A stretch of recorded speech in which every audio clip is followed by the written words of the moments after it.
This concludes JV matches. Varsity will be starting momentarily.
Good evening, ladies and gentlemen. Welcome to South Kitsap High School. We're right in the middle of the national anthem.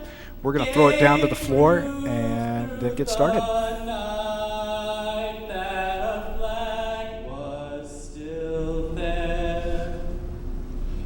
Oh, say does that star-spangled banner yet wave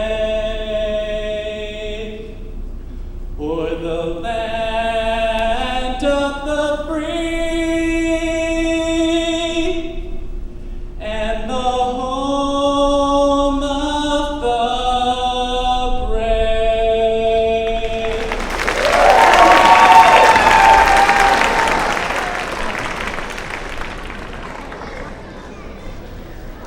Well, good evening again, and welcome to South Kitsap High School.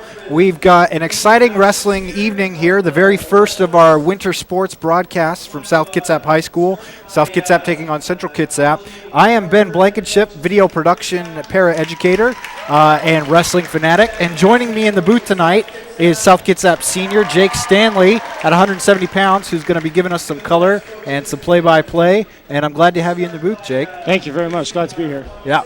So, first of all, you're kind of on the injured reserve list with us, right? So we hope you get back in action Thursday when you take on Olympia right away. Bellarmine, excuse me. But I'm glad you're with us in the booth tonight. We have a full lineup of matches. The only forfeit we have tonight is at 195 pounds. Poor Tristan Hartman doesn't get a match tonight, yes, but we should have some competitive matches. They're announcing our wrestlers tonight. We're going to start at 138 pounds this evening and then go around the horn. But first, before we get into any of these matches, I kind of want to go back and well, actually, it turns out we're going to go down to the floor and take a listen to some of these matchups tonight. From Central Kitsap, Josh Criolos. And from South Kitsap, at 120 pounds, Angelo Trujillo.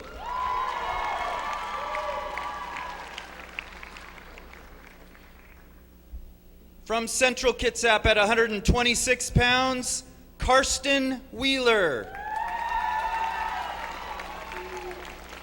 And from South Kitsap, at 126, Brandon Forster.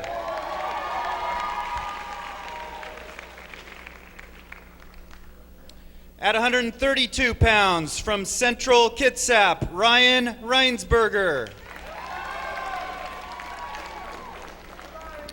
And making his South Kitsap debut at 132 pounds, Tommy Foreman.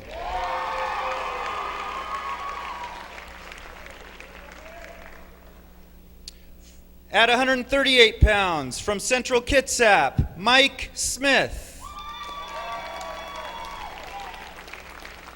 And at 138 pounds for South Kitsap, Joel Sherman.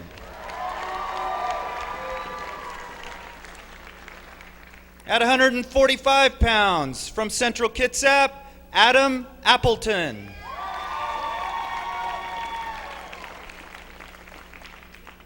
In the Battle of Adams, at 145 pounds for South Kitsap, Adam Lutovsky. At 152 pounds from Central Kitsap, Calvin Fisher. And at 152 from South Kitsap will be Joseph Barnum.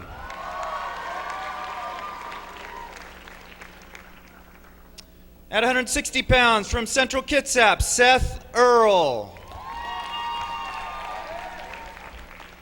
At 160 from South Kitsap will be Jackson Moffitt.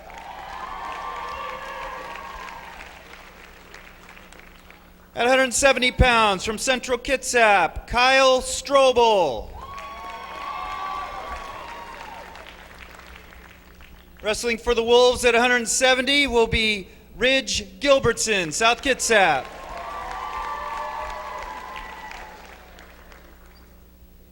Central Kitsap Cougars at 182 pounds will be Bryce Dennis.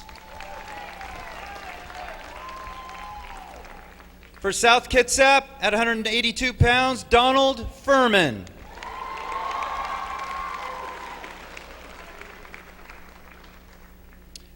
At 195 pounds, Central Kitsap will be forfeiting to South Kitsap's Tristan Hartman.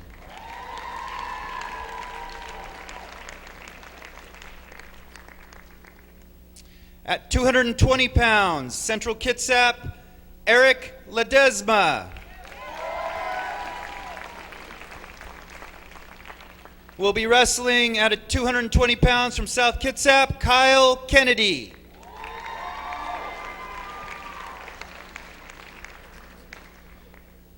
And at 285 pounds from Central Kitsap, Dominic Johnson. For South Kitsap Wrestling 285 will be Liam O'Brien.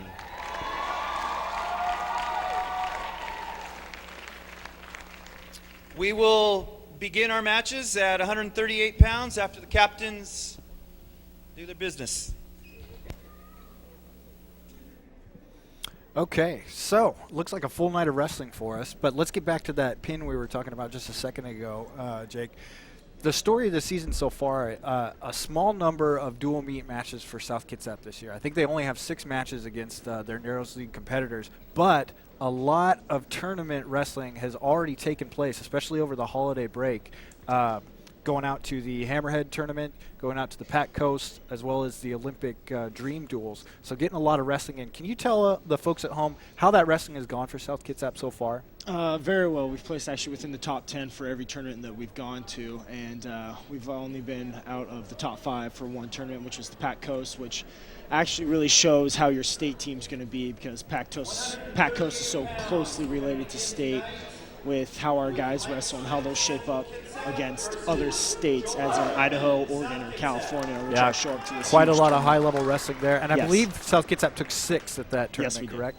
Yeah. Tristan Hartman, no match tonight, but I believe he also took 3rd at a tournament like that. Yes. And like we said before, that's a good state kind of preview here. Yes. The other big story for South Kitsap wrestling is, if we go back to the end of the dual meet season last year, is the snapping of the South Kitsap streak. For a long time, almost back into the early 90s, when Coach Nasser was a wrestler, that streak has been snapped by Yelm, the newest addition to the Narrows League. So I'd imagine these dual meets are all kind of leading up to that one night. It's going to be senior night for you folks. Yep. Can you tell us what's going on in the wrestling room when you address these dual meets? Like, what's the philosophy? What's the mindset for the team? Focus on what we have in front of us. Always stay focused on our opponent, no matter how good or bad they are. We always focus on that one thing we have for that week only. So we've been focusing on CK for this week, and after this, we will be focusing on Bellarmine, which we will have on Thursday. Yeah, Bellarmine, if you're into wrestling, it's a busy week for the South Kitsap Wolves as they take on Bellarmine on Thursday. Speaking of what's right in front of you, Joel Sherman here and Central Kitsap's Mike Smith are already at it, 2 points apiece. Looks like Joel had that early takedown and a quick reversal here by Mike. Yep. Tell us a little bit about Joel. Joel is a very aggressive wrestler. Doesn't give up easily. Went to state as a sophomore. Wasn't able to make it his junior year. Got beat by one of our seniors, who made it to state. Joel's style is definitely unique. Definitely an aggressive kid that you wouldn't usually see out of smaller kids of his weight class. So it looks like we're having a little referee conference here. Sherman will take the down position. Joel is definitely a mat wrestler, though. He has solid takedown, but when it hits the mat, Joel controls it. If I remember correctly, Joel is kind of infamous for a leg ride, a hard leg ride. Yes, Joel's very good at his leg rides and very good at his ankle picks when they are on their feet.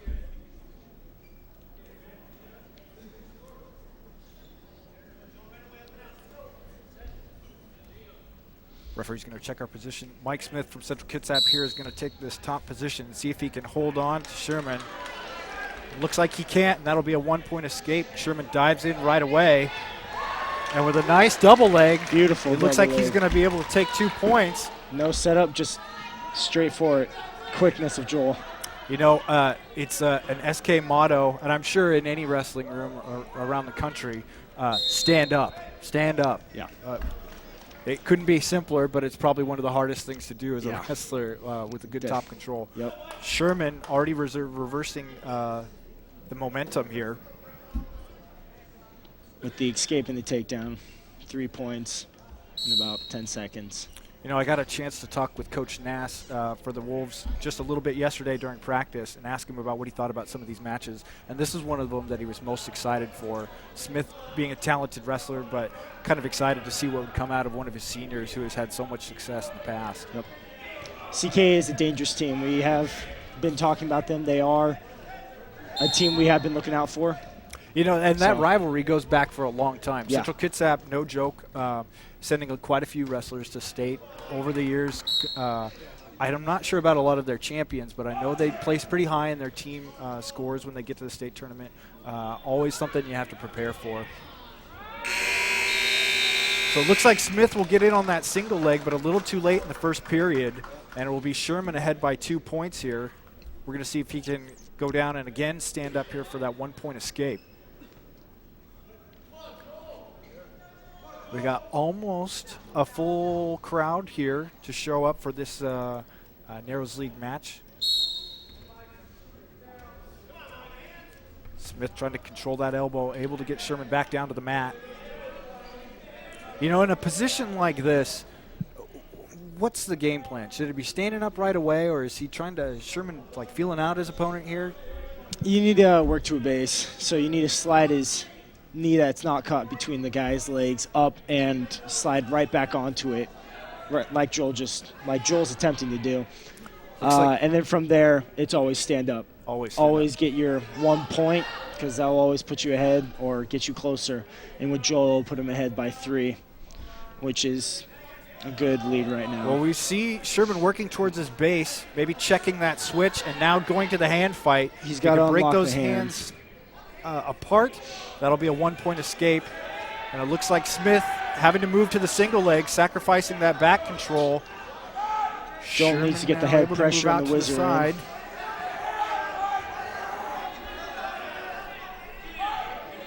Looks like both of these wrestlers are going to move out of bounds. And I'm not seeing a signal from a referee for escape points here. So Sherman unable to kind of keep it in bounds before able to cut free on that leg. Yeah.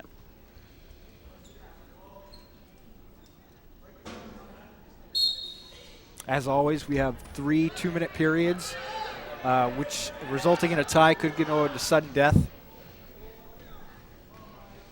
I think that second period, if the first is all about kind of establishing your dominance and the third is all about gutting it out and conditioning, the second is kind of figuring out your opponent, you know what I mean? Yeah. Especially having a lead, trying to maintain it, and at the same time figuring out, well, what can I do to this guy that's going to implement my tools. Yeah. And right away, we already see Sherman here looking for that arm bar. Looks like he'll ditch to wrist control. And then also has a nice trap on that ankle of Smith there. Smith's going to knee slide out of that. So Smith in the same position as almost at that stand-up, but moving to the edge of the mat.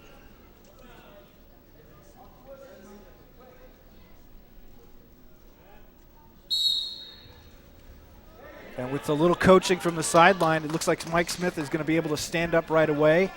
They'll move to a neutral position, and that'll make our match score 7-4.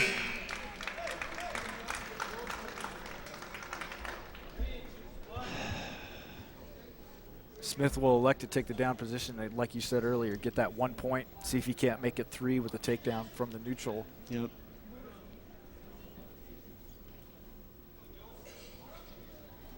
You know, I think at this point of the year, a lot of guys are starting to fill their gas tank up.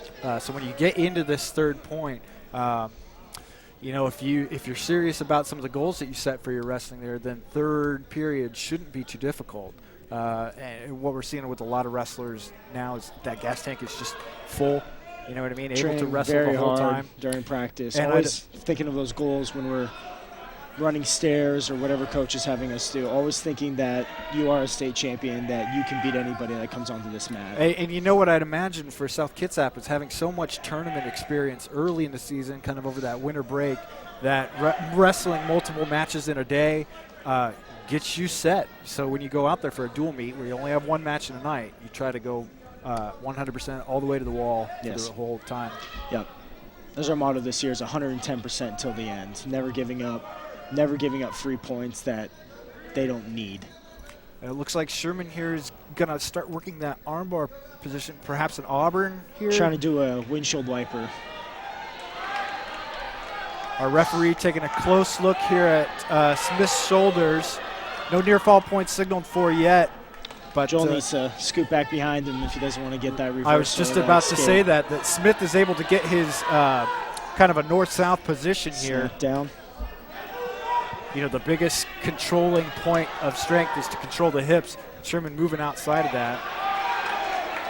So Smith now with it'll that be dominant Smith's turn position from now. the top position, yeah. Working Joel- that front headlock. Joel's hanging on to that lifeline of the arm. I don't know if it's going to be enough for Smith, Takes though. him out He's of only got bounds. about 17 seconds in this third period here. He's going to need that takedown, and he's going to need near fall points right away. Takedown gets him tied, which will put them into the fourth period of sudden death. First takedown wins that. And the clock's not running. Oh, there it goes. Sherman going to try to hang on here. If Smith can beat that arm and get around to the hip, then we'll have our 2-point takedown. And like we said, action from the get-go at a pivotal match. Smith is relentless right now trying to get that takedown. A hard sprawl from Servin will save the day right at the end. And it looks like South Kitsap will be the first to score points here for the team score. 3 A nice points up job on by the Joel board. Sherman. Yep. Okay, we move on to our second match now at 145 pounds.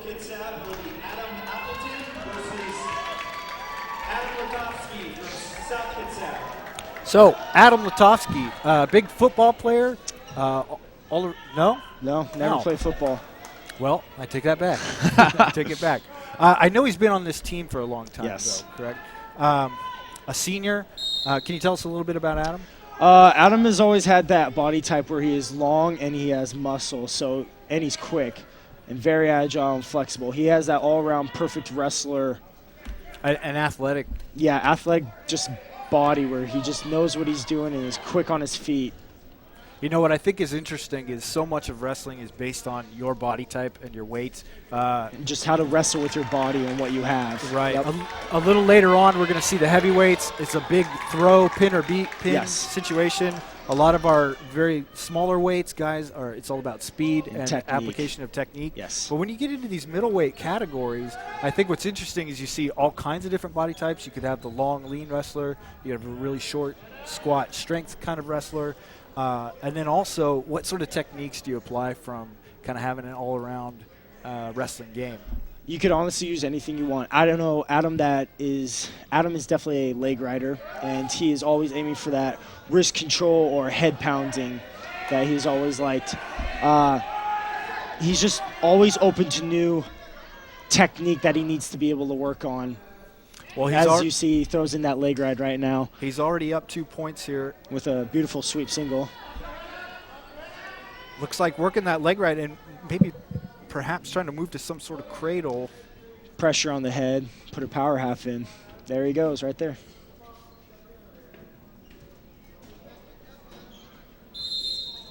Adam's always been that good all-around wrestler that just knows what he's doing and knows that he needs to focus on each individual thing. We're going to have a restart here.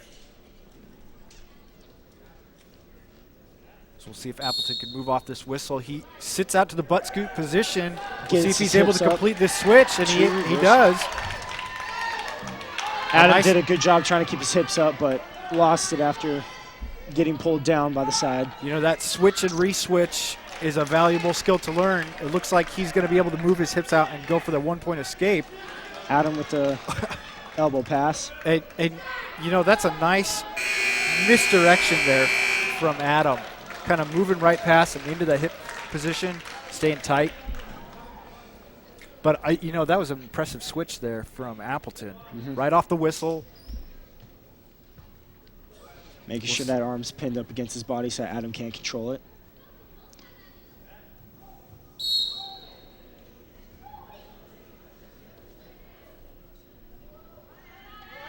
Watoski here with tight wrist control. Appleton looking to try to hand fight here, but his base is being moved around. Latoski pinning that shoulder so that the other arm comes up to hopefully jump over, try a stack. Adam Lutovsky's trying to put in that arm bar. Constantly on his toes. Lutovsky puts so much pressure when he's just off his knees. And with the pin. And a quick pin. The ref doesn't need to look long. It only takes 2 seconds with both shoulders down. So that'll be the first pin or fall for South Kitsap. Appleton from Central Kitsap putting up a nice fight, but it just looks like kind of dominant top control from Lutovsky. Had a nice match. South Kitsap Wolves take the first 2. We have a team score of 9-0. Moving on to the 152 category. South Kitsap senior Joe Barnum will take on Calvin Fisher.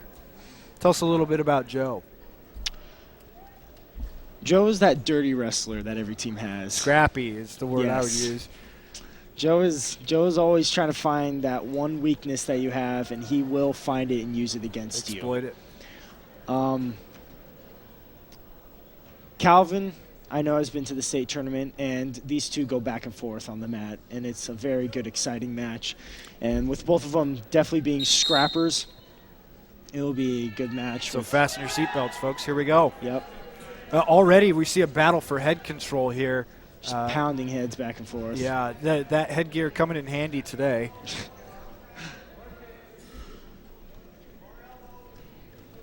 So you say Calvin Fisher from Central Kitsap has been to the state tournament before. Yeah. Must be one of their senior leaders here. Yes, he is like Joel Sherman, who went his sophomore year and wasn't able to make it his junior year. It looks like we have a few words from our referee here, possibly about the aggression on the head control here, trying to avoid a headbutt. But that head control is so key to moving the other wrestler off of their center line. Sets up all your shots. The first line of defense is hands. Second is probably the head. So if you can move that head, they can't see what's coming, can be advantageous. CK in on the shot. Joe needs to put head pressure. Trying to turn the corner here. Barnum trying to break him down to his hip and get that head pressure that he needs. We've moved to the ankle, but our Central Kitsap wrestler, Calvin, refusing to give up on that leg. If Joe can move behind those hips, he'll score first blood here. Calvin doing a good job keeping his hips up when Joe goes to try to get behind him.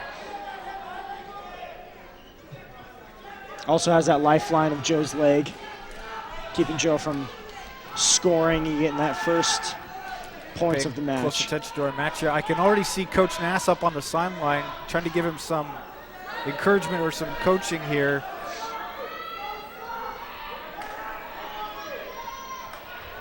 Fisher able to get the trip, but a nice job moving into a 2-point takedown here. So Joseph scores our first points here. And with the head, wrist half. Needs to extend that body out a little more so that Calvin can't stay boxed up. So a nice attempt to move from 2 points already into a pinning combination. That's clutch and kind of taking away some of the wind out of your opponent. If you could demoralize them with a 5-pointer right away, that's kind of nice. But Fisher doing a nice job of defending. And he will score a 1-point escape here right at the end of the first period. And it looks like Barnum will get the choice. He'll take the bottom position and try to score that 1-point escape.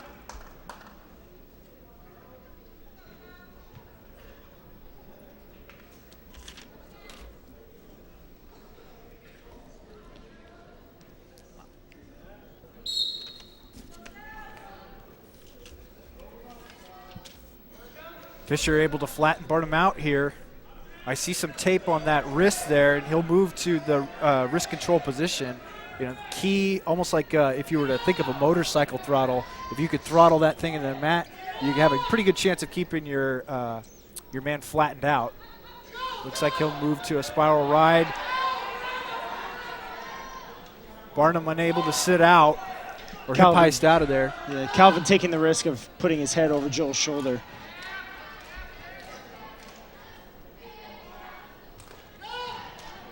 So much of what I saw yesterday from Coach Nass during that small practice was emphasizing practice like you will wrestle in a match. That's the only results you can get come from practice. There are no kind of miracles that happen out there that didn't happen in the gym beforehand. And we see Fisher working relentless here to stay on it, and then also Joe, going after it, trying to find a way to get out of there. Fisher going for that near cradle. Joe arching his body perfectly to stay away from that. That bow and arrow there, that right in that short rib, that's a painful position. It doesn't make you want to kind of, if you can't grab into the mat like before, gritty. So almost 30 seconds to go in the second period here. Calvin has the dominant position from the top, from the start. And I was just about to say, Joe hasn't been able to build much more than a base here. We're going to see if he can stand up. He keeps looking for that hip heist, but I don't know. Calvin here able to suck him back down to the mat, get those shoulders flat. Very good hip pressure by Calvin.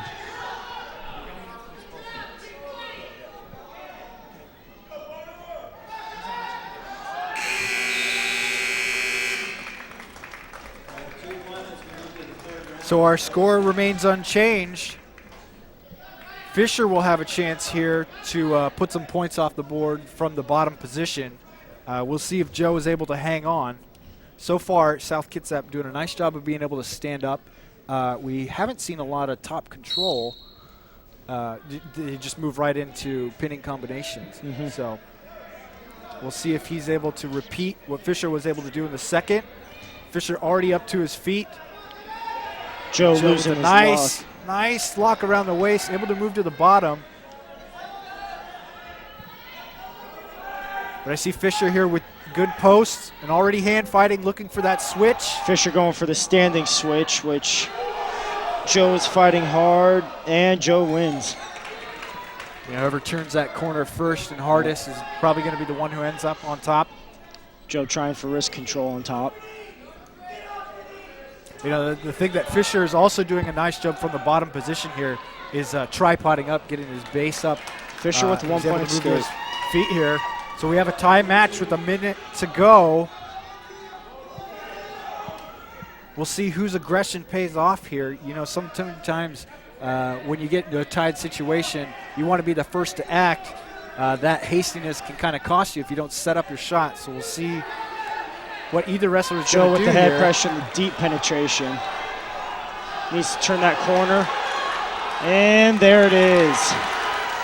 We have the takedown. Fisher with the instant escape.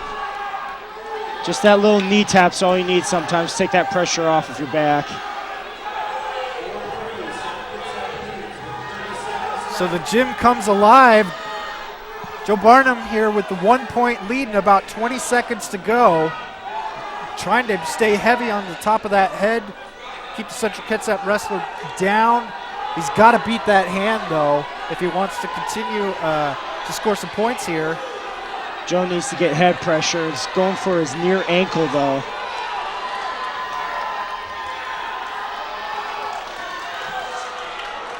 Hang on for 2 more seconds. Match. Time will expire. 1 point will decide it.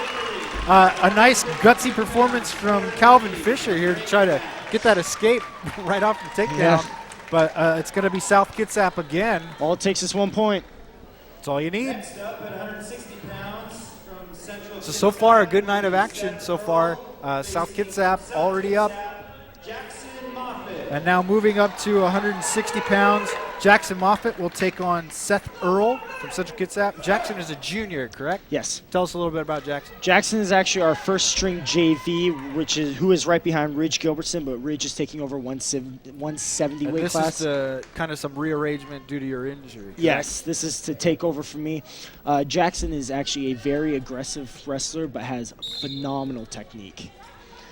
I think we see similar body types here, long and lanky. Yep. Central Kitsap, With the quick Seth Earl will takedown. get right after it. This is Jackson goes to all of our varsity tournaments, so he knows what it's like to be on the varsity lineup and to wrestle varsity guys. Sometimes that, a lot of tournaments, you feel like the pressure may or not be on, but at a dual league meet, especially a home match, when that one light comes on and you're in the spotlight, Everybody it is can be a lot of focused on pressure. So it'll be interesting to see what we get out of Jackson here. As a junior, I truly do think he is prepared for this. He's been very nice Granby roll by Jackson Moffitt, hanging on to that leg. You know, I was just about to say, if I had to guess, it looks like Earl may be the Central Kitsap's Earl may be the more physical wrestler here, but a nice, beautiful execution of technique at the right time by Jackson there. We're going to be tied up 3 apiece, and they'll move to a neutral position here. So we'll see what Jackson can do to set up his takedown. I think Jackson's a little more prepared now that he's seen what he can do on his feet. You know, once you clinch up, it's kind of a gauge of strength. I think we see Jackson here maybe, you know, trying to figure out his technique, moving in here, see if he can impose his will. Jackson with that far ankle pick. Belly's out, trying to work to his base.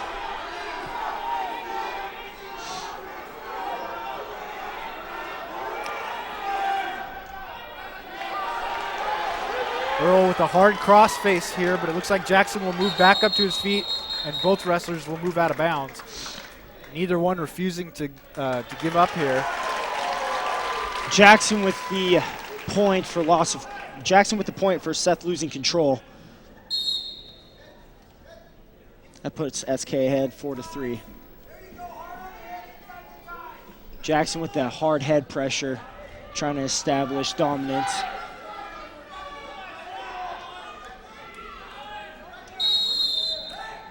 So Ridge Gilbertson normally at the 160-pound spot. Yes. Is that correct? So Ridge is going to have to wrestle up here, but a nice opportunity for Jackson here to step up. And show the coaches what he's really made of.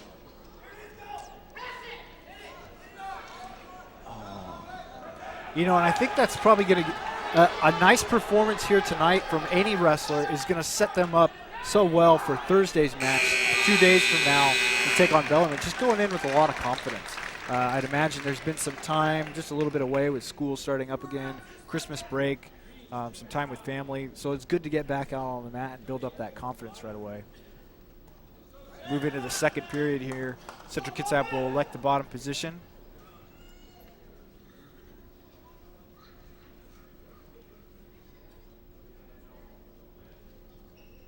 Referee taking a close look at Earl's position here, giving the caution. Caution on Jackson Moffitt for not having his hand on the opponent's elbow. Oh, so the caution is on Jackson? Yes. Okay.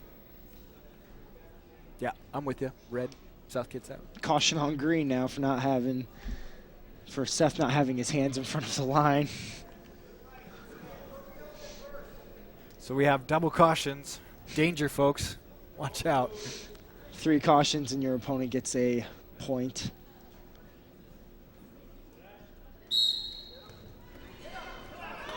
Jackson moving to that ankle early, trying to chop out that wrist of Seth Earl, who tripods up nicely. Already hand fighting and trying to move away from that outside ring. Seth with the escape. So we have it tied up here.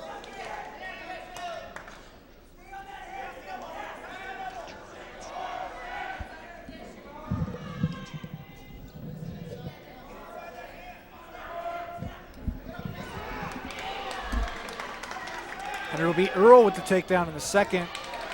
Jackson with the reversal. Just needs to get his hips around. Earl with the leg now.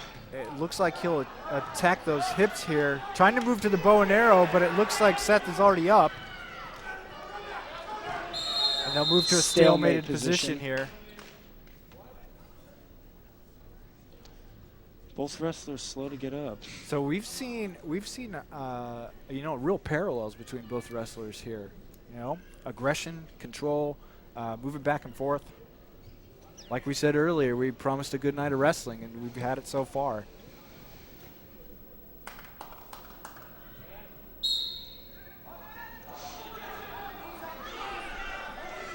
Earl again able to tripod up. We'll see if Jackson here can control the waist.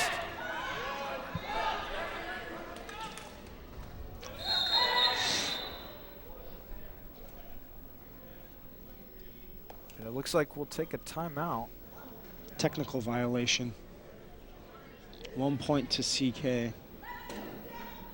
I'm not sure what that 1 point is about Jackson. here. Is Jackson going after the whistle, perhaps? Or? Maybe throwing his opponent out of bounds for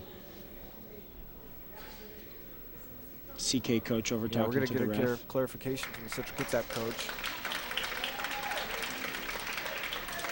CK just got another point. We'll have a restart from the neutral position here. With CK ahead by 2. So Jackson has some work cut out for him in the second period on some technicalities, giving up points in what's been a pretty close match so Jackson far. with the far side ankle. He needs to be able to elevate that and put pressure on the kneecap. Take Seth down to his hip.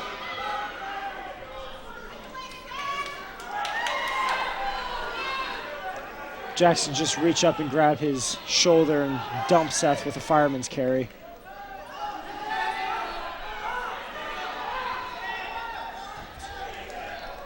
Looking for that fireman's carry.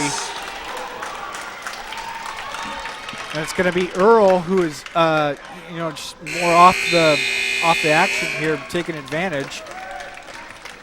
We got a 4-point match going into the third round. That's South Kitsap's choice.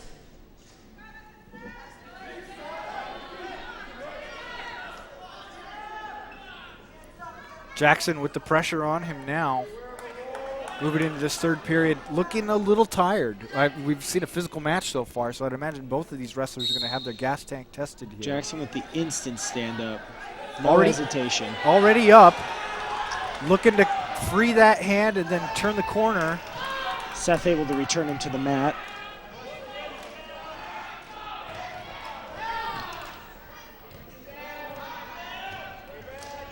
Again, looking for that Granby roll.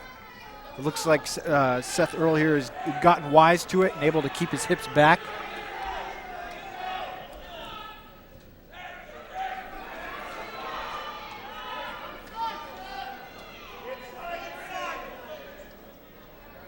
He'll move to the double wrist ride here and see if he can't kill some time off this clock with his lead.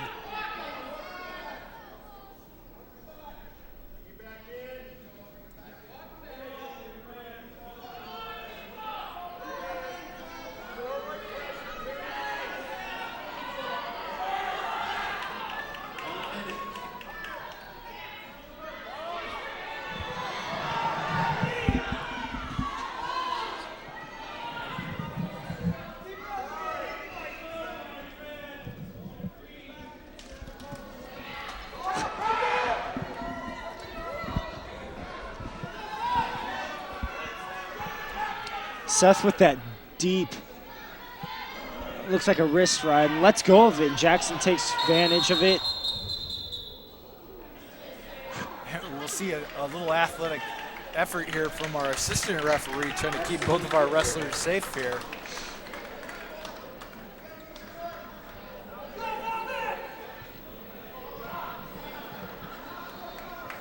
So it looks like,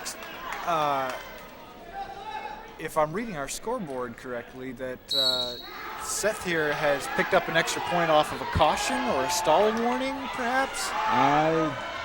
So 3 points off of technicalities given away in this match so far. Jackson having a hard time coming hard down on that elbow to the mat. No break fall, just right on the joint.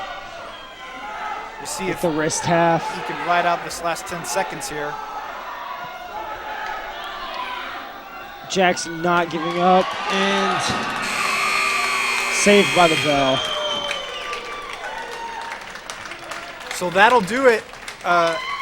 Jackson kind of slower to get up here. Just a physical match from both men, but it looks like 3 points on technicalities for Seth Earl will kind of give him sort of the mental edge in that match, I think. Yeah. So Central Kitsap gets its first points on the board. And then we move to 170 pounds, a match I'm sure you're watching really closely here, Jake, Ridge Gilbertson is going to step in, a senior, to take on Kyle Strobe. And now you and Kyle, the Central Kitsap wrestler, have some history. correct? You want to Yes. share with some of the folks at home? Last year, my junior year at the Hammerhead varsity tournament, Kyle and I were going back and forth, and I was winning 8-4 at the point. I let Kyle up for the last 30 seconds of the match, and he turned around, punched me in the face, and broke my nose. So I've been looking forward to this. A real sportsman-like move. Yes. You know what I mean? Very sportsmanlike for CK. So Don't expect anything less. Expect to see a gritty performance, I'd say, Yes. from Kyle Strobe. But Ridge so far in the dominant position with a takedown in the first 30 seconds and already looking for those pinning combinations. Yes. It looks like he's going to attack that near side, has the leg ride. Ridge is not letting go of that wrist, and dangerous. We get a caution here from a referee. You know, if you stand up off of that leg ride or even a cradle too, you can come back down on the mat hard, especially towards the head. So referee's taking an extra caution with that. Strobe is up and turning. They'll move out of bounds, and it looks like he'll be awarded as a point for an escape. So a burst of speed off the whistle there, and he's able to move out of Ridge's control. Immediately cinches up double unders and able to just a nice upper body throw down to the mat. And he'll take the lead in this match. I'm sure you and Ridge get a lot of rounds in down there. Yes, Ridge and I go back and forth. He's actually the one that dislocated my elbow. So. Tell us a little bit about his style. Ridge is a lot like me. We use leverage more than muscle. You know, from what I've seen, a lot of those 170-pound wrestlers start to get above that 6-foot mark or right about there. They still have long, lean body types, not a lot of short or squatter type of wrestlers. So that leg ride control, always really comes having in something handy. to push or pull on, always being able to manipulate body parts. Yep. That's a lot of our style. And I feel like, you know, the longer, lankier guys have a better understanding of leverage strength rather than muscular strength. Yes, and I think a lot of them would vouch that leverage will beat muscle any day.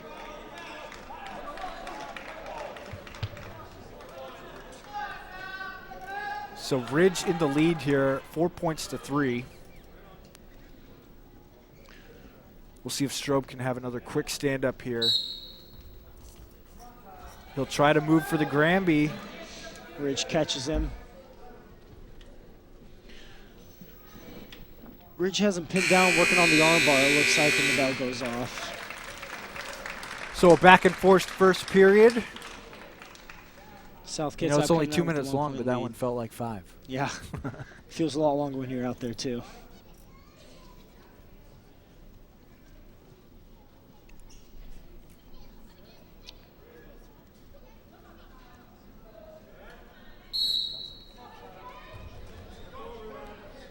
Ridge is definitely one of those kids that just never gives up and always just keeps plugging along. Very good wrestler. You know what I think is interesting, and it's probably true of both teams after watching the JV matches earlier, is that if you're sitting in that first string position, you have to be ready to jump up. You know what I mean? Which is the case tonight that we're seeing. And then also, you know, if you're in that first string position, the spotlight may not be on you. You're thinking about the JV tournaments and just winning every match you get. That way, when it comes down to your chance at the end of the season, you've been neck and neck with the guy who's had more mat time the whole time. You know, and that's what happens once we hit postseason. Coach Nass will tend to bring a lot of those first string kids up to postseason, and they'll be able to wrestle in sub-regionals and regionals, and if they are good enough, they'll make it to state. And the name of the game for those wrestlers is win. I mean, you have no other option if you want to be considered for some of the seedings and things like that too. So. Yep. Last year, there were actually a couple of us first-string JVs that made it to regionals. Donald Furman, who's coming up next, Ridge made it, myself made it, and Adam Lutowski. We all made it as first-string JV guys. So you always have to be prepared to be able to jump up and show how dedicated you are. Yeah. So Ridge here with a 2-point lead.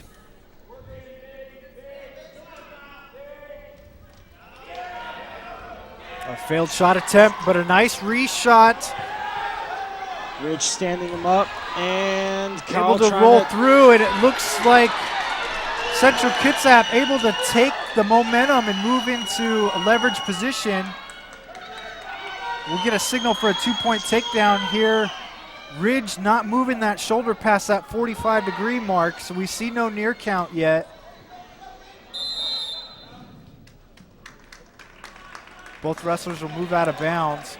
We'll tie it up with that takedown, but Ridge there surviving a pin scare and giving up no points, so nice job.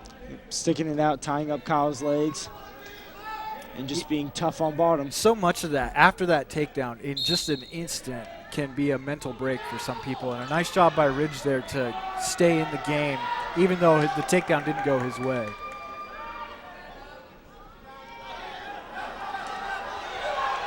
Creating scrambles here. Unable to cut loose before the end of the period.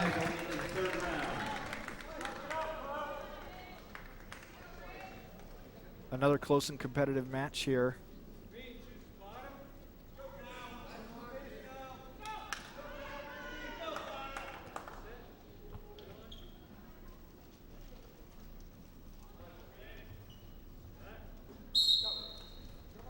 So Strobe so far 1 for 3 off of stand-up attempts from the whistle. Ridge with that deep leg ride. Going to the leg ride again, and I'd imagine we're going to have another caution here. Potentially dangerous call. You know, that leg ride, that's one of my favorite It is dominant. controlling positions. It just feels like that guy is a backpack, you know, a 170-pound backpack that you got to carry around. Yeah. Ridge with that leg ride again. Lost it. He's gonna Ridge going for that arm bar. Still has it. Ridge trying to get the Auburn. So we haven't seen any near fall Picks it up, points in turns this match in. yet. Has Kyle on his back. Asking you shall receive. And with the pin.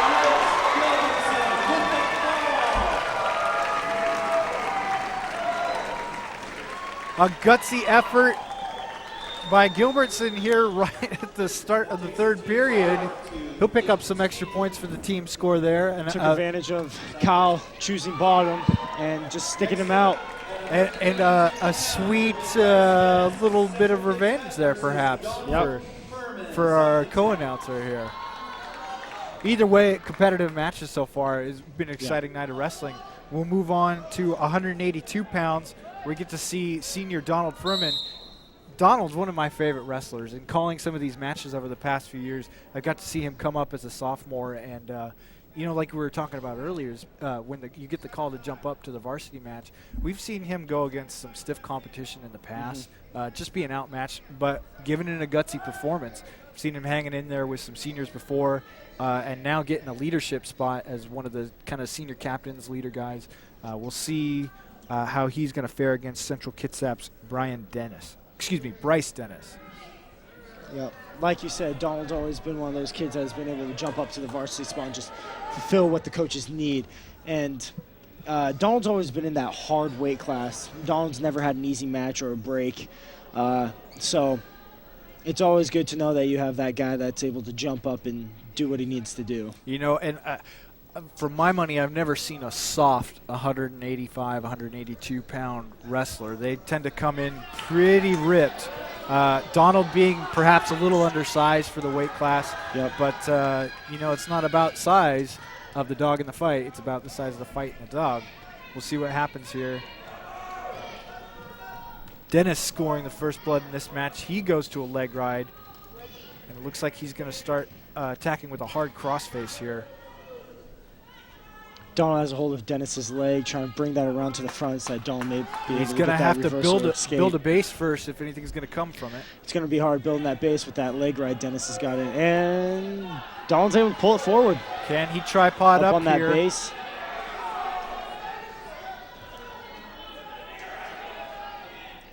Furman wanting that lifeline of the leg, but not being able to hang on to it as Dennis keeps breaking him down to his hips. That bow and arrow.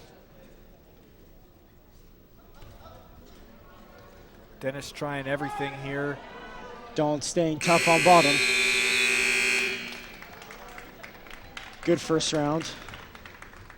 You know, one of the other things I really enjoy about Donald is I don't see him get frustrated much. I never see him, blowing his top or anything like that. He's really a smart kid, a nice kid, and always kind of seems to have a pretty congenial manner about him, which, when it translates into wrestling, it really must be a love of wrestling. You know what I mean? It's not an anger thing or a competition. He just kind of loves the sport.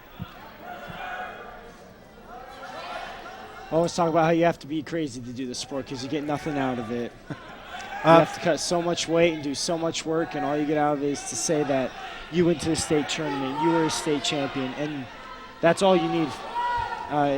It's one of the best feelings to just get your hand raised out there. There's a nice little mural down at the end of the South Kitsap wrestling wall that says pain is temporary and pride is forever. Yes. So even if you lose 99 matches but still get one win, they can't take that away from you. Yep. And Don knows all about that winning. So hopefully he can pull one out tonight.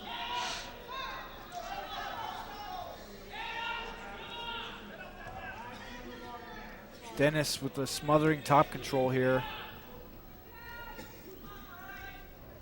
We'll see if Furman is able to build his base. We've only seen it once so far.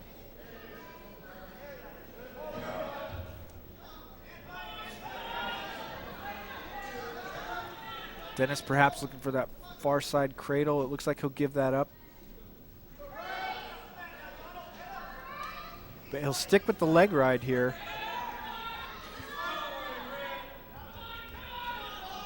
We have a stall warning from our referee here on Donald. Maybe an iffy call. But that'll get him motivated to stand up off the bottom here. Scores his first points. And it's always hard to call those stall warnings because you can never really feel what the wrestler's feeling out there. I know refs call stall warnings a lot, but sometimes the wrestler's just not able to get up and just work to that base that they need to be able to work to because their opponent has a deep wrist or a nice leg ride in that's just impossible to work on. Good call. Good call.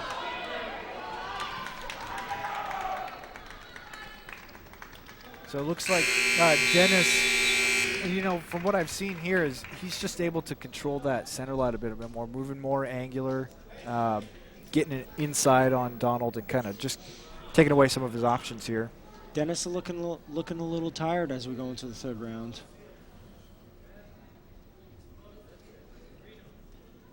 He's got a 5-point lead, so we're going to have to see a gutsy performance from Furman here. He's going to caution on Donald.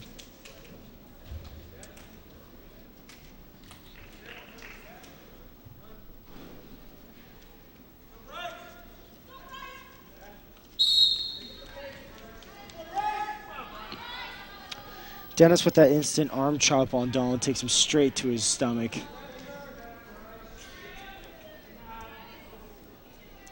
Nice leg ride. Donald's able to stand up.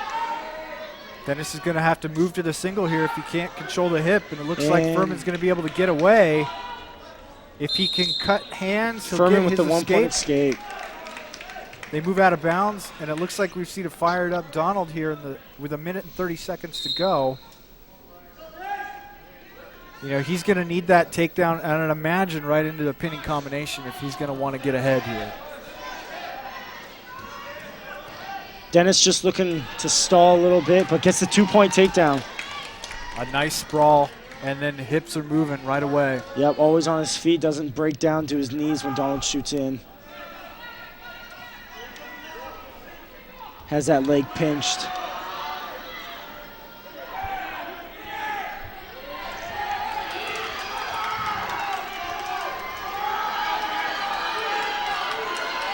Trying to beat that butt scoot position. It may looks like he's going to have to belly out here. Dennis will maintain control there. Donald needs to get his head up before he gets pounded to the mat and used against him. There it goes.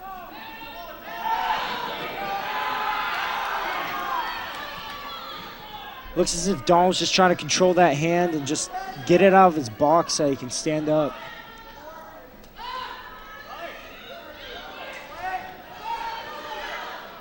There it is. When the hands separate, hips get away, Donald will score 1 point. He's going to move in right away, perhaps a little too hasty.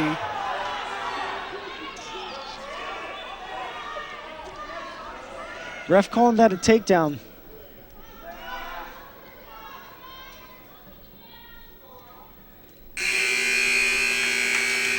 Final buzzer means Central Kitsap will put 3 more points on the board, which makes our match score 18-6. A nice performance from Central Kitsap there. Dennis, I think the story of that match was just a nice sprawl and fast hips, so he maintained his control. But there is a good chance that these two can see each other again later this month at the Central Kitsap Mat-Men tournament. Yes. Which is coming up on the 18th. So, whichever way it goes tonight, another tournament coming soon. These wrestlers could see each other again. We get a brief look at Tristan Hartman here at 195 pounds, who will pick up some easy points. Tristan, the younger brother of Connor Hartman, a state champion for South Kitsap, I believe 3, maybe 4 years ago. Who's wrestling at Duke now and is actually top 3 in the NCAA. Captain as well, I believe. Yep, captain as a sophomore at Duke. So University. a younger brother with a lot to prove. Unfortunately, we don't get to see it tonight because we're moving right ahead into the 220-pound division. South Kitsap's Kyle Kennedy will take on Eric Landesma. Heavyweights. Heavyweights. It make or break. You can see some real barn burners because it's kind of a first to throw, first to pin situation. Sometimes the matches can be a little bit of a dud. Kyle's actually that fast heavyweight that not many teams have. He's quick on his feet, and he knows how to take a shot. That's what I was observing yesterday down in the wrestling room. He's gritty. He gets after it. Not one of those kind of waiting for the big moment. He'll wrestle the whole 6 minutes. CK with a nice deep shot in on Kyle. Kyle's able to defend it off. Yeah, I got a good look at Kyle and Tristan going at it yesterday. And, one of the things that I picked up from Coach Nass's practice yesterday was saying, practice how you would go in the match. And both of these guys refused to yield anything throughout the whole thing. I saw, a couple of 130-pounders looking over at them and wondering how the heck did they keep going. Yeah, Coach is always telling us be greedy on what you let them give, what you let them have. So don't ever let them just take points from you. Be greedy about it. Both wrestlers kind of looking for head control here. It seems like Kyle's the first to disengage, so he may be trying to watch for his opportunity here, whereas Landesma may be more of just go until you find something that works. Yeah. Sometimes heavyweights have what's called the rope-a-dope, where if you can survive the first 2 rounds, an expired gas tank in the third could mean a big pin. Yep. Whoever has the biggest heart to keep going. So scoreless in the first period here. Just feeling each other out.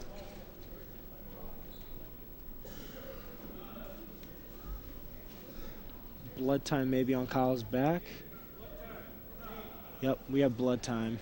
So we get a short break here. Looks like our athletic trainers are gonna attend to Landesma here, which gives us a chance to talk about the upcoming schedule for the rest of the Wolves. Looks like we have a couple of dual meets here, which we haven't seen a lot of already. Yeah. Like we mentioned before, Bellarmine coming up this week. Yes. Should be, I don't want to say an easy win, but should be a good chance for South Kitsap to kind of work on some things. Yes. Perhaps try some new techniques out, perhaps. We could see a couple of competitive matches there. And then JV over the weekend is headed to the Rogers tournament. Yeah. We have Olympia High School the week after that. Could be some tough matches there. And then the Central Kitsap Mat-Men tournament. So it comes back around again to Wolves versus Cougars. And then by that point, we're near the end of January. guys are starting to set their eyes on Yeah. with the state tournament, what the final seedings for that look like, how their records are, and then also kind of, I'd imagine there's some adjustment between weight classes of which one you want to, Yeah, you got to everybody qualify will be for. either going up, but usually cutting to get that lower weight class. And if I remember correctly, you have to have a certain number of matches at the weight during the regular season to qualify for state tournament at that. At I those don't. weights? I don't think so. I think you have to just been able to wrestle at that weight class, and just say you were there, because I know our heavyweight Liam O'Brien will be dropping to 220 for postseason, and he's been going back and forth between 220 and heavyweight. So I think it just kind of goes back and forth for the wrestler. As we talk about the schedule, we had a scoreless first period, and already both of these wrestlers have put 2 on the board. However, they're still in a neutral position here.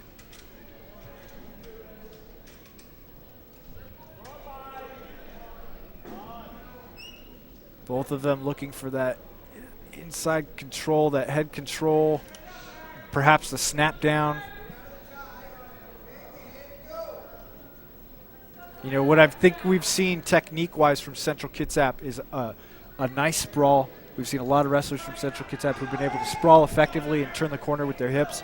And I've seen a lot more single-leg takedowns in kind of what I'd call the NAS era of SK Wrestling. Really technical takedowns that attack a single leg, going to the ankle, high crotches. Not a lot of smash doubles that we've seen tonight. Nope. Not a lot of power, but a lot of technique. Yeah, and it looks like CK is also kind of that defensive wrestling team that you don't see too often, that just kind of waits for you to make your move, and then so that's much of when it is counter. There's always a counter to a counter where you wait for the little mistakes when you can set it up. wait for Sometimes them. you can capitalize on it. You know, both teams with a wealth of experience, especially South Kitsap. Walking around the wrestling room yesterday, I saw at least 5 coaches helping out, and not coaches who are standing on the wall, you know, just blowing the whistle. I see coaches, Coach Hoyt, Coach, I'm trying to, the name is escaping me now, not Coppinger. Both Coach Hoyt's, Coach Booth, and then Kipperberg, Coach Kipperberg, getting in there and actually doing the rounds with the guys. They will jump in and work us. If they feel that we need help on something individually, they will pull us aside, and we will be their partner for their practice. So, and you know, that only serves to bring the level of technique up for a team. And the level of intensity. Yeah, if you can wrestle a grown man Yeah. and have some success, then Yep. that can boost the confidence level. Yep, and all of our coaches except Coach Booth, who is new to us this year, have been to the state tournament, and Coach Hoyt's the only one that wasn't a state champion but took second at his state tournament. So very good coaches all together. Wealth of experience to draw from. Kennedy in the third period here, working off the bottom and looking for that stand-up. Perhaps the hardest part of being a heavyweight is getting up off the bottom from this position. Yeah, and it looks as if CK has that very good hip pressure, always being on his toes, hasn't dropped to his knee yet.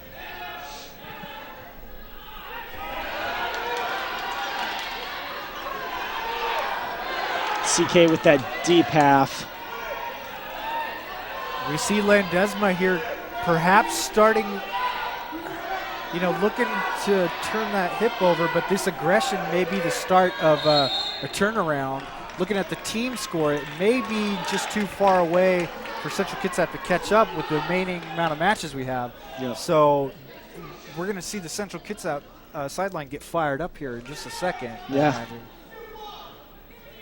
But you definitely hear the crowd shouting Getting out for into both it. of these guys.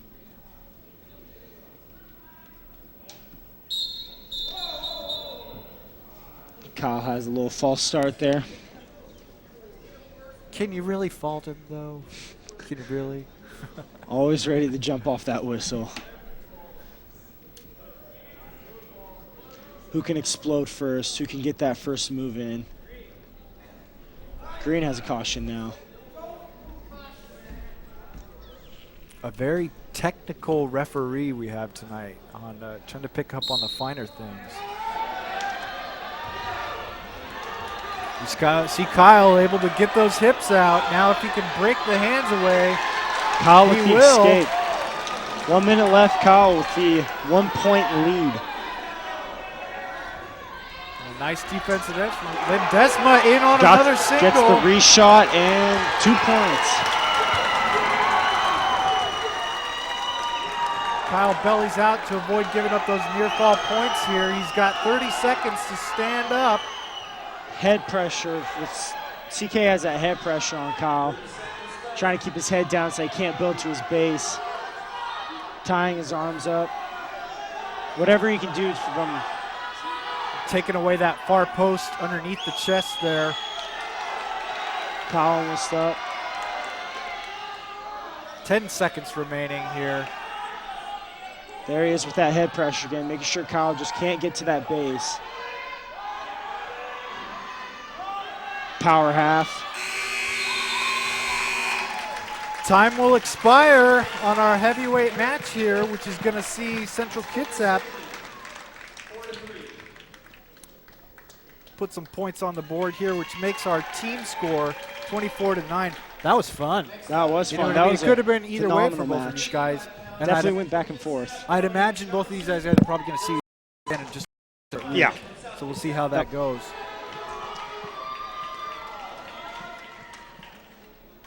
And the heavyweights.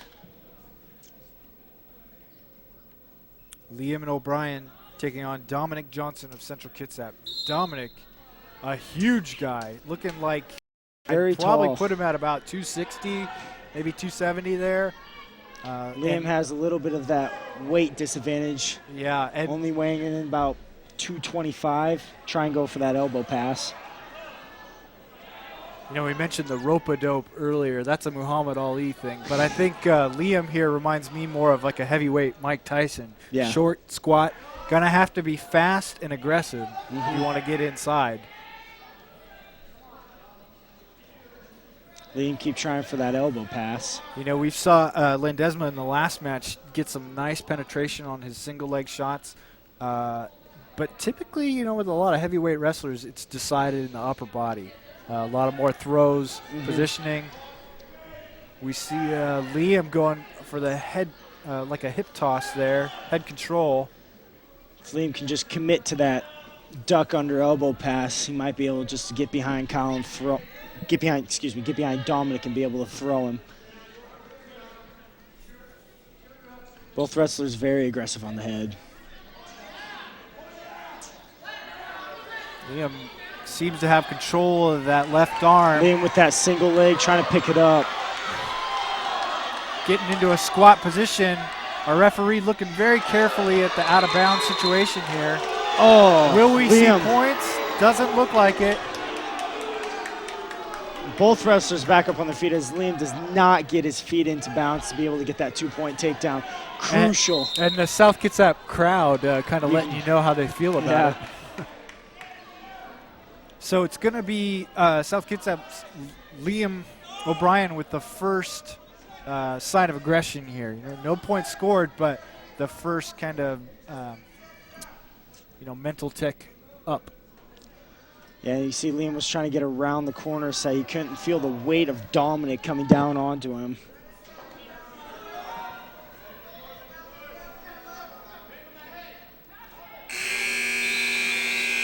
Liam going for the head and arm at the very end, trying to throw Dominic to his back. I see a lot of heavyweights with that head and arm throw is their bread and butter. If they can get it, that usually signals you're not getting back up. Yeah, especially if they can get their hips around. Well, it looks like Liam will get the choice here. He'll go down to the bottom position. We mentioned earlier, this is probably the hardest spot for a heavyweight here is scoring some points off that stand-up. All 250-plus pounds of Dominic Johnson on top of him. Right here, out there. Gets the 1 point. No problem. I think Liam knew if Dominic was able to break him down, he would have a lot of weight to be able to get back up.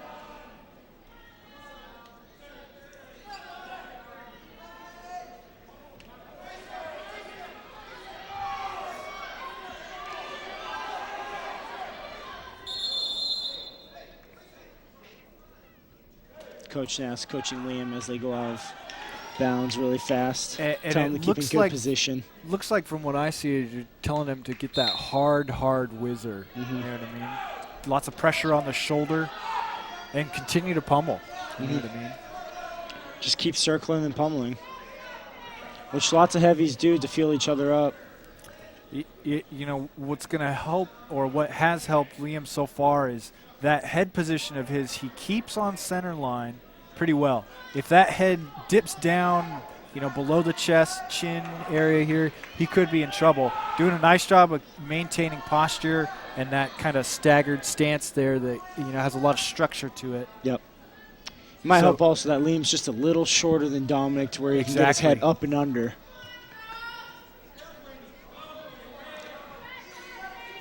Dominic standing straight up. Stall warning here from our referee against Liam. Looks like trying to pummel in, so trying to get some activity going. Both wrestlers will move out of bounds.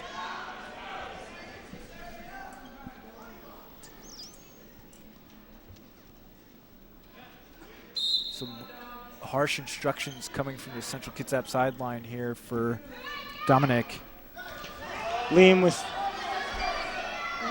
Dominic able Liam to going take for the that low back. single, but Dominic's able to sprawl and get behind. So a With nice that scramble power from half in Dominic now on Johnson. Liam. He's going straight for the pin.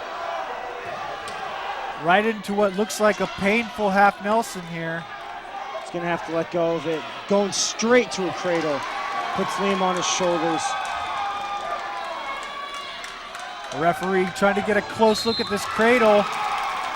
That's all he's going to need. Yep. So a gutsy first period, and time nearly runs out, but Dominic Johnson from Central Kitsap able to pick up 7. Nice work.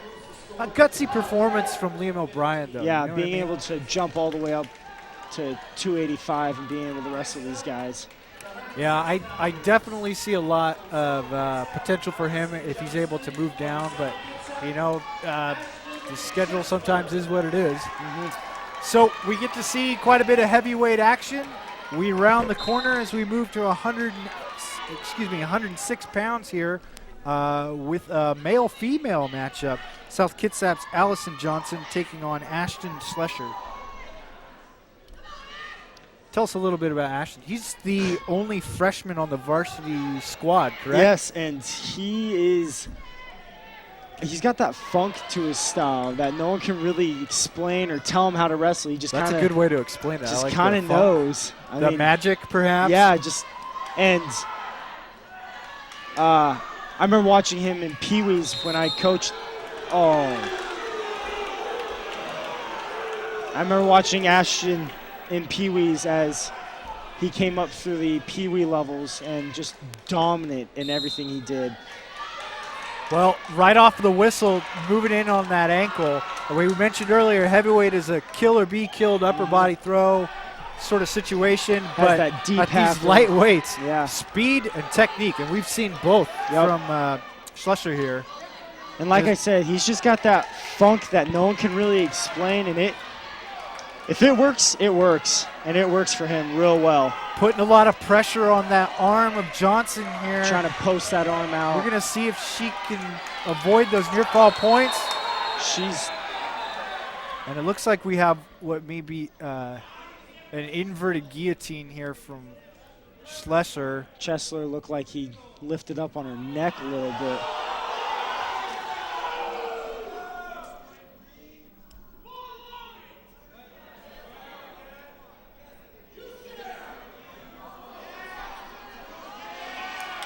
Our sideline kind of erupts here as safety is a factor.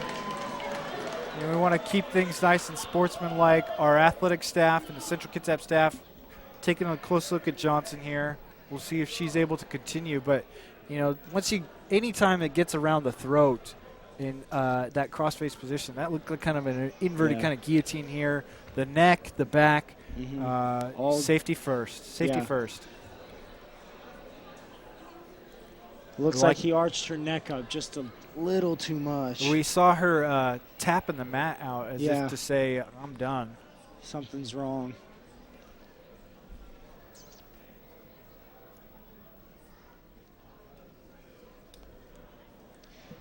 And it's not like the wrestlers mean to go out there and just destroy each other. Just stuff happens. Aggression has a Yeah. price. And she also wrestled Pee-wees. I do remember watching her wrestle, and she was dominant too in her weight classes as a Pee-wee wrestler. You know, those female wrestlers always have something to prove. Yeah. It's a tough sport, and it takes tough women to compete in it too. So Looks like they're trying to stabilize her neck as she rolls around. So Ashton trying to stay loose here on the sideline. A little ball of fury, but I don't know if we're going to see Johnson return to this match with neck stabilization. It's not looking like it the way they're trying to. The way they're just holding her neck.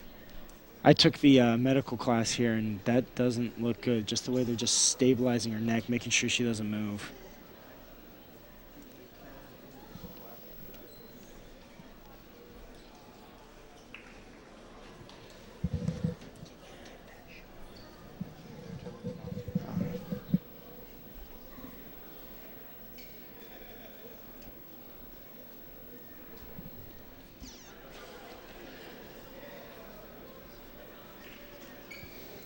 So perhaps while we have this injury timeout here, we'll take a look at some of the other matches that are coming up tonight.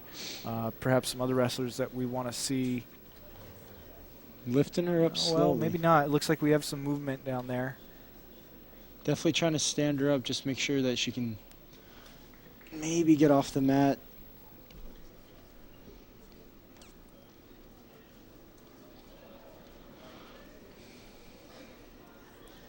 Checking out the back of her neck, it looks like, just to make sure nothing pinched or kinked in there.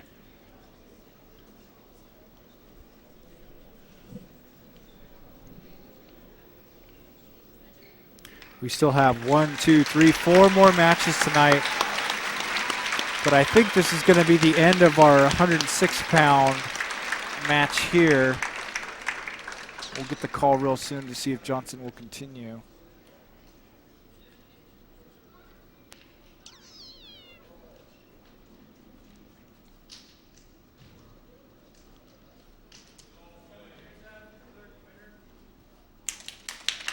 So it looks like an injury forfeit here.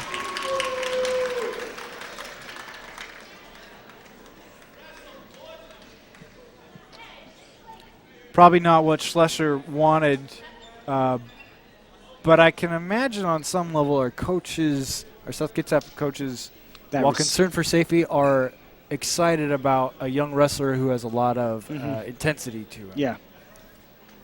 So unfortunate result probably for both teams. The Central Kitsap team coming together here to kind of re-rally.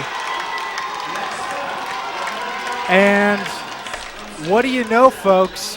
We now have a 3-point difference with 4 matches to go in the last of our matches here. So what looked like might be a runaway comes down to some of the lighter weight matches. A lot of talent on South Kitsap side, but when I talked to Coach Nass yesterday, he had a little bit of concern on his face when talking about some of these lighter weights from Central. Right now we're looking at Dion Anderson versus Venezuela from Central. Both These guys two are so fast. very powerful wrestlers. They've wrestled before, and Johnny's always been able to run away with it, but Dion's always put up a good fight. It's always been a close match. These two are almost exactly the same. Johnny has actually been to the state tournament and knows both wrestlers know what they're doing, but Johnny just knows how to put Dion into positions that just are uncomfortable and that he's able to score from. You know, for smaller guys, both of these wrestlers look like they have enormous upper body strength. Beautiful shot, low speed. single in by Dion Anderson. Speed kills. Speed does kill. It gets him 2 points here. You know, I'd imagine Coach Nass, Coach Hoyt, and Coach Kipperberg on the sideline took a look up at that score and realized that this is a close one. There are no freebies from here on out, so these lighter weights are going to have to make up to maintain that lead. They've been warning us since this weekend, since the end of Pat Coast, that CK is a dangerous team. We cannot overlook them. They have some kids on their team that are very dangerous, and they can make it or break it. Dion with the possible stack. Not going to be able to get it. Looks like he's working that arm He's got bar that there. deep arm bar in there.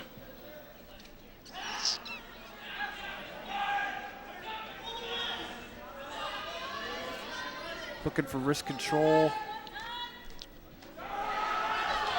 Johnny with that knee slide out. Beautiful knee slide.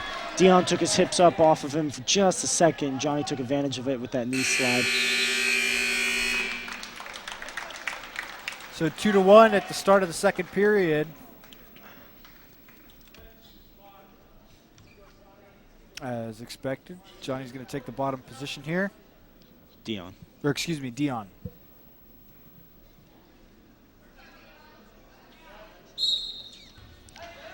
Dion with the instant reversal. Very nice. A How nice he put pressure hip back heist. in and scooted forward just to get him off his back. What an excellent hip heist. That was very good hip heist. I mean, that could be like a YouTube video, how to, right? How to That- hip heist. That a really was short perfect YouTube video, presentation. but just the way Dion just threw him off his back and scooted forward. That little jerk movement was enough for him to scoot on out of there. Both wrestlers go out of bounds now.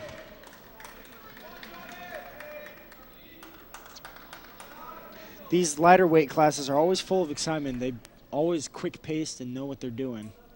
and super technical. Very super technical. Caution on red. Looks like Dion's going to get a caution here. We'll see what Venezuela is able to do from the bottom here. He stands up hard and eats a face full of mat for his effort. One mistake Dion made is coach has always taught us when you get a caution, you switch sides. Just that they have to rethink their strategy and everything. But Dion seemed to just stay on that side and knows what he's doing. That's not a bad idea. Dion trying for the tilt right there to get maybe back points. A nice tight waist.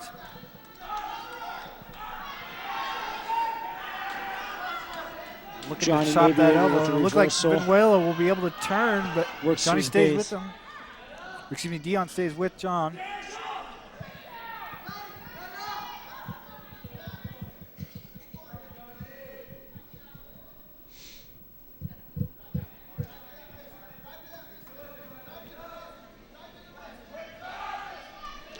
Dion with the wrist half has Johnny on his back.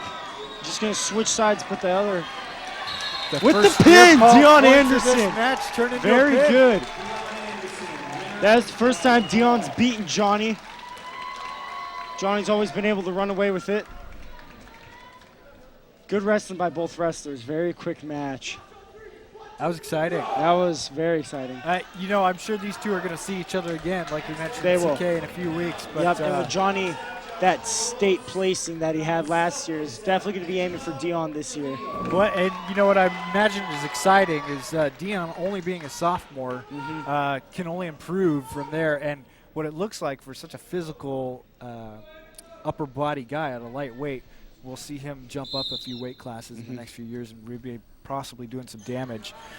Moving on to 126 pounds, SK's Brendan Forrester, also a sophomore, taking on Karsten Wheeler. We're on 120, Angelo Trujillo versus Josh Carruthers. I'm going to bring you back. I'm going to bring you back, Jake, for keeping me honest. Honestly, not to be real, I hope I don't come back. That just means I'm injured So you again. can continue wrestling, that's right. So we have Angelo here, Angelo Trujillo taking on Josh Criollos. Tell us about Angelo a little bit. Angelo is definitely a defensive wrestler. He actually took a shot tonight and committed, but usually he lets the other guy take a shot and he works from the headlock position. And he's very dominant in the position. Knows what he's doing, how to manipulate the arm, put it behind the head. But it looks like Angelo's gotten a little. Looks like blood time. So the team score, the outcome of tonight's dueling match can still be decided here, but it's going to take a special effort from the Central Kitsap wrestlers to get at least one pin here.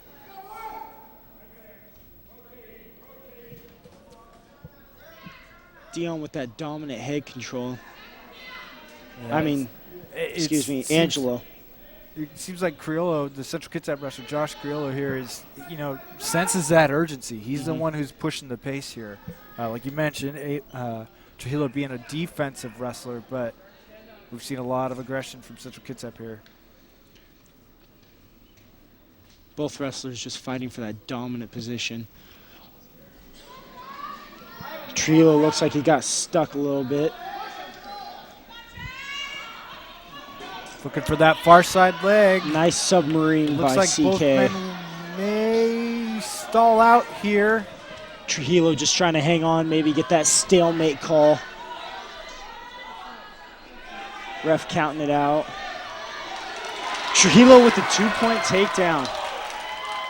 It's going to be Trujillo. Looks like controls Josh the is- hips. oh. And no escape points here for Central Kitsap, even though, in a nice scramble, ends up on top. I think 2 more seconds there, and he may have been able to turn that over into some near fall points. At least have gotten that escape point.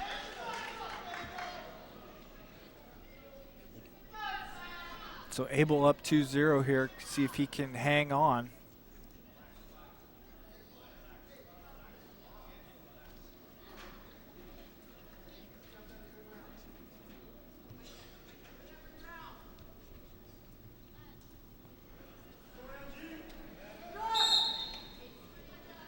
A little bit of a break in the wrestling for some reason. Josh with that 1-point escape. I stood out. And you mentioned Abel going to the head and arm position. It looks like Central Kitsap doing that here. Nice, tight Sure, he around was the able head, just to trying to kick go that for the leg head out. and arm. Angelo just hanging on for dear life to that single leg there. If he can get his head towards the inside, he may have some more success. Trying to put Josh on his hips. If he gets that reach around, he'll get his 2-point takedown. He has that pinned. Has his hips pinned to the mat. He just needs to be able to get around his hips if he can bring that arm up If a he little can more. move that right leg across, Josh he'll be looks able like to he has score that 2 leg points here. locked. Angelo with the 2-point takedown. Very good scramble there for both the guys. keeps it, Josh returns it for that 2-point reversal now. which is exactly what we saw at the end of that first period there. Definitely nice that. scramble from both guys as Coach Nast on the sidelines up on his feet. Both wrestlers definitely have that scrapper technique to them.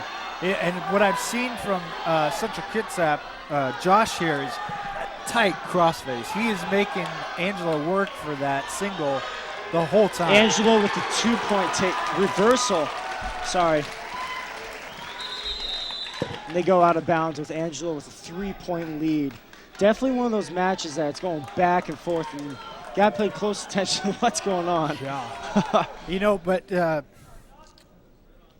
Josh is going to need some of those near fall points here. The reversals and going in SK's favor. 1-point escape. Trujillo with the tilt has Josh on his back. He's going to get 2 near fall points out of that. That's exactly what this match needed. It's just kind of run away with it. Angelo going for that tilt again, and he's going to get it. It looks like we see Has his arm all tied up. Josh trying to work to a base. Angelo takes a hold of it. Very good wrestling by both wrestlers. Angelo just seems to be able just to tilt him over and get those necessary points. we see some perhaps the dominance kind of taking South Kitsap's favor here. Coach Nast from the sideline, you see him telling Angelo, continue to wrestle. This thing's not over. Never quit. Like I said in the beginning, it's 110 till the end. Never stop. But if he can keep this lead here, it's going to put our team score out of reach for Central. So this next 2 minutes is going to be a gut check for him.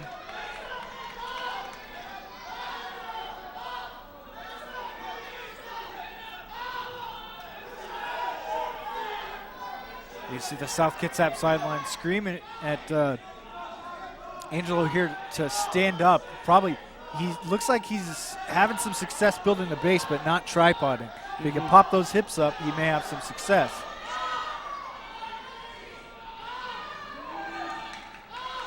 CK has that arm bar in. That could be dangerous. With a minute left, that arm bar could change the match.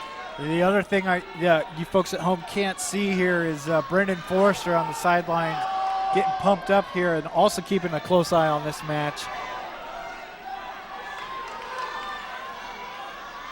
Ref's looking at that Josh chicken looking wing, just for making that sure chicken nothing wing. happens. Angelo able to battle out of it, working to her base now.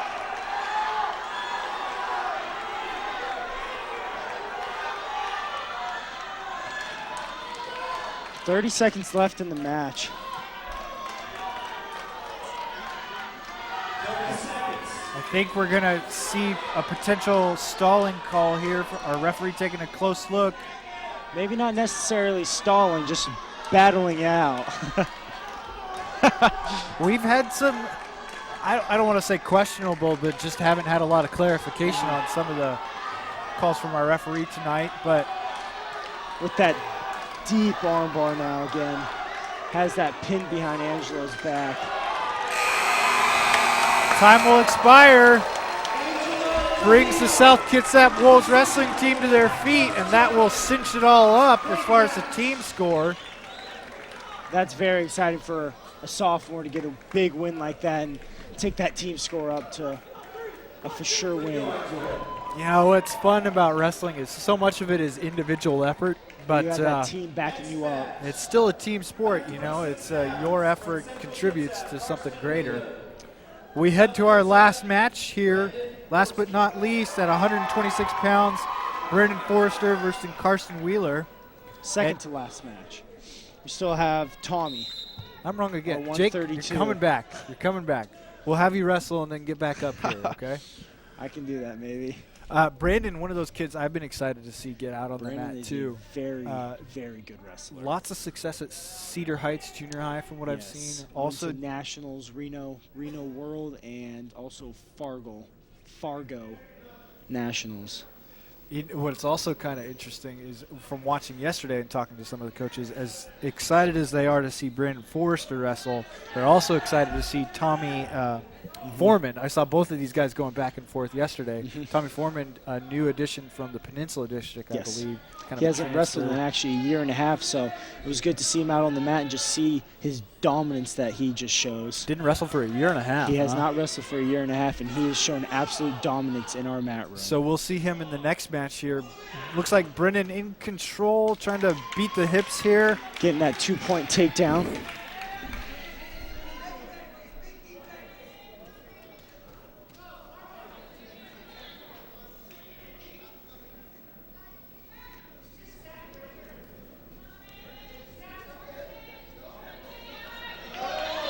Brandon with that turn.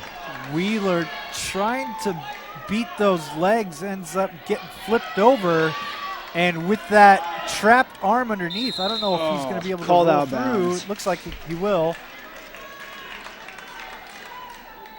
Ref give Brandon his near fall. Yep, there it is. 3 near fall puts junior ahead, Brandon Forrester ahead by 5.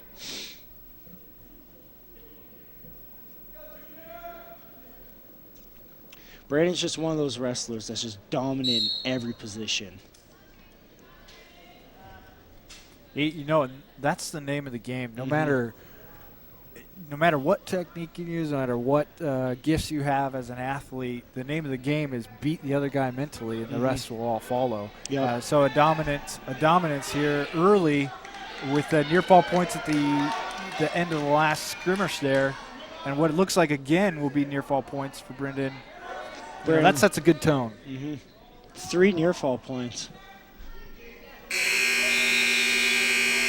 Brandon, you saw it right there as Brandon just pushes hard on the kid's head, just putting a lot of pressure there so that he's not able to do much as work to his base or try and reverse. Wheeler will take the bottom position here. again after a takedown, being taken down in the first period. Looks like we'll have a little bit of a restart. Brandon jumping the gun.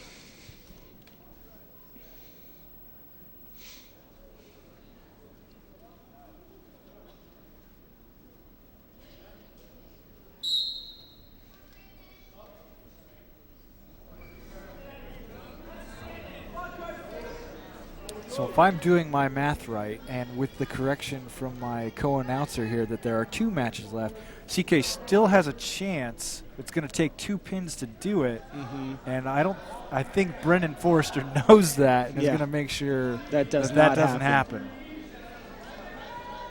Brandon puts him from near fall criteria again. Looks like he's going to try and put him in the double armbar. Very, very uncomfortable move for the bottom man. If he can get that weight down on that left shoulder, near fall points are coming. We'll see if Wheeler is able to turn through, but Forster not giving him many options here. He'll belly out and survive. Brandon might actually be looking at a tech fall right now. That's not a bad call, as with an 11-0 technical fall being up by 15 points or more. He's going to take the bottom position in the third period. That's probably another 1 point if he can Brandon score with 2 the takedowns. stack. Still has him in near fall criteria. Putting pressure on that inside shoulder, has that pin to the mat. Here Wheeler refusing to give up. Brandon gonna just try and sit, and nope, he's gonna be able to get out. That's the crucifix position, am I correct? And that, there's not a lot of options from there. No, not at all. Brandon with that deep shot. Put him at that tech fall situation, and Brandon Forrester wins. So that will put it out of reach for Central. Yes. A gutsy performance by Wheeler, but just domination from Brandon Forrester. We look forward to seeing more from this sophomore in the future. Versus South Kitsap, Tommy Foreman. Tommy Foreman, we mentioned him before. Kind of excited to see what this new blood to the team will bring. His first performance as varsity? Yes, first performance, I think, altogether as a varsity wrestler. And he's going up against a actually very good opponent, Ryan, who I know is a state placer. He went to state last year. Top 4, I think, within Pac Coast, and top 3 within Hammerhead. So very good opponent that he's going up against. That would be Ryan Reinsberger from Central Tommy Kitsap. with a beautiful inside step. Another YouTube tutorial there. Yes. Very excited to see what he can bring to the team.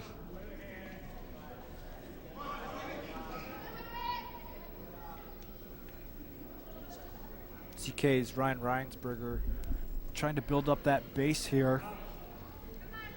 In the limited time that you've seen from Tommy, what can you tell us about some of his strengths?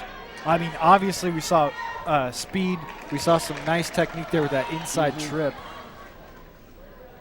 Looks like he's going to a double leg ride here. Strengths are definitely his leg rides, as you're seeing right now. He gets that in, and it's very hard to stop. He dominates your hips. He's always had that constant pressure, never being able to just let you do what you want to do. He always is just dominating on whatever he wants you to do. But as I said before, Ryan, a very tough opponent, being able to go to state and take within those top places at those big tournaments that we go to. He's able to get to his feet, will move out of bounds before he can score that 1-point escape. You know, what I'm seeing from Forrester here is Tommy. Yeah, Tommy Foreman. If one fails, then you go to your second option. You know what I mean? He always moved have into that that backup. double under position.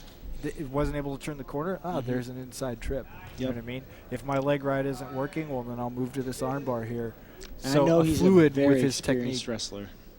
So yeah, like you said, fluent with his technique, knows what he's doing, and knows what he has in his pocket to be able to use.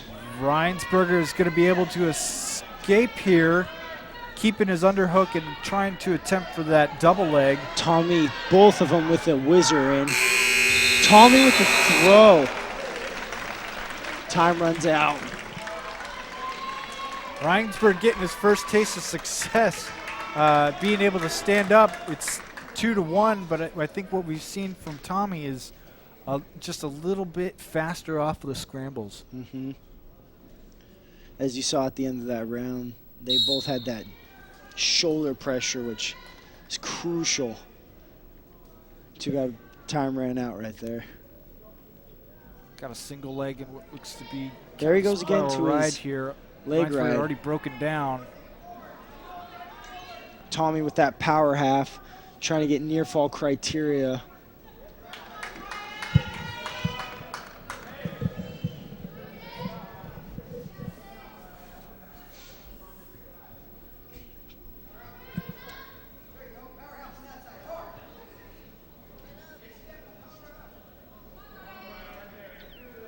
You know, I bet the folks at Peninsula are sad to see a wrestler like this go.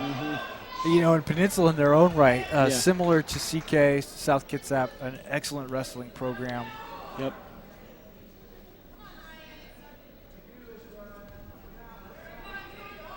You know, a lot of folks, fans of Central Kitsap, trying to shout their encouragement out to Ryan here, who's making a valiant effort to try to stand up. What it looks like is Foreman here just, you know, throwing the kitchen sink at him with technique after technique. Just trying to figure out any way to be able to just get out. Tommy always seems to be able to just keep that leg trapped, to keep that constant pressure on his hips or his legs whenever he can. Yeah, that leg ride allowed him to maintain control for a single leg. And once again, Reinsberger back down to the mat. Tommy just experienced enough to know to keep his hips up and just keep driving through with his shoulder.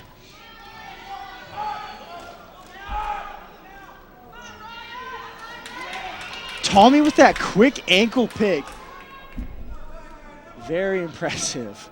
Reinsberger's still not giving up here, but I'd imagine, you know, that kind of takedown when you feel cut loose and then taken down when the guy's already bellied out. That's got to be a mental blow. But he will end up on top. Tommy's able to hold on to that 1-point lead that he needs. Tommy's going to take that down position, try and score that extra point just to make sure that he has it. So what could be our final period of wrestling here? We'll see Tommy Forsman on the bottom.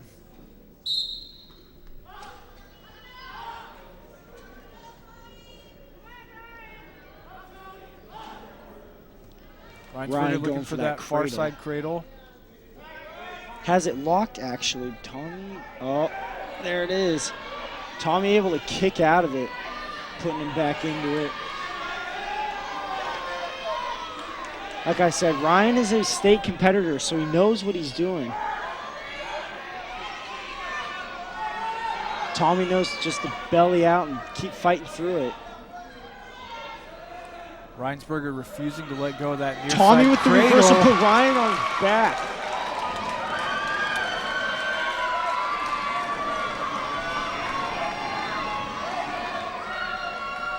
Making a supreme effort here.